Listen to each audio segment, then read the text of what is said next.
what do you think is the state of affairs? Because in the same interview with Mr. Navarro last hour, he also kind of suggested that these very types of restrictions are on the table when it comes to U.S. trade policy. Well, I think it speaks to the overall problem that when these guys roll something out, there's no game plan, there's no coordination, and so it becomes a question of who's going to say things last, and of course we'll all stand by for the Twitter storm to follow. So I think a big problem is not what they're doing. Getting tough on China and IPR and other issues is overdue, but it's how they do it, the failure to kind of put together any kind of game plan, and they just go out there slugging away. And I think the markets, to some extent, are not just looking at this daily chop, they're looking at underneath the surface how this is looking, where you have a U.S. administration that just doesn't seem to get organized enough to deal with very serious issues. I will say, from where I sit, it looks to me like there's a lot of proposals that are flying around the White House. Some of them make it into the newspaper. Some of them actually make it into policy.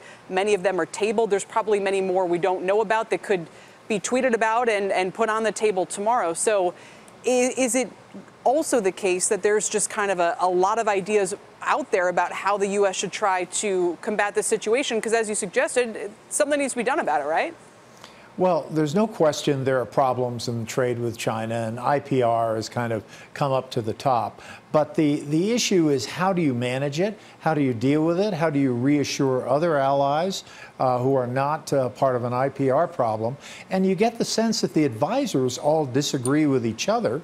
Mnuchin famously has disagreed with some of the other, with Navarro and others. So this has been, the whole thing adds up to a view that somehow they don't have their act together, and that's what's making people very nervous. Ambassador, in your view, is there an actual approach to Chinese treatment of intellectual property and technology know-how and all the rest of it that would be effective here? Because it's not as if there's some, obvious solution. We could just unlock this problem because it's been here with us for so long. Well, the Chinese tend to appreciate you're sitting down with them, not going to the press, certainly not putting it out on Twitter, and say, look, you and I, we have a big problem, and we need to resolve this problem. What we have now is not sustainable, and sooner or later, we're going to have to take this to another level. So what can you, the Chinese, do in this regard? How can we work on this together? And they kind of appreciate that, and I think with this administration in particular, the or else question is very real for the Chinese. The Chinese know that this won't go away because they've had a nice dinner and a nice discussion. The Trump administration will come back at them and back at them, which is a reason why some people are very admiring of the Trump administration. The problem is they often come back in a way of threatening people, and you can pull this off in certain businesses. You can't pull it off with a country that represents 1.4 billion people, and you've got to manage that a little better. Well, but as we were pointing out earlier, the Chinese economy and its market look a little bit weak right now. So finally, and I know I'm going to ask you to pack a lot of big ideas into one, but what is the most effective way for the U.S. to keep China from stealing our intellectual property?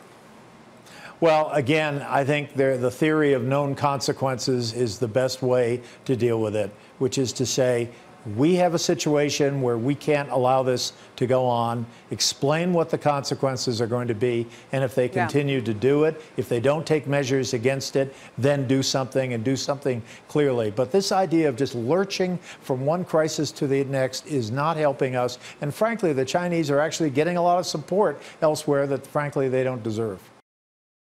Hey there, thanks for checking out CNBC on YouTube. Be sure to subscribe to stay up to date on all of the day's biggest stories. You can also click on any of the videos around me to watch the latest from CNBC. Thanks for watching.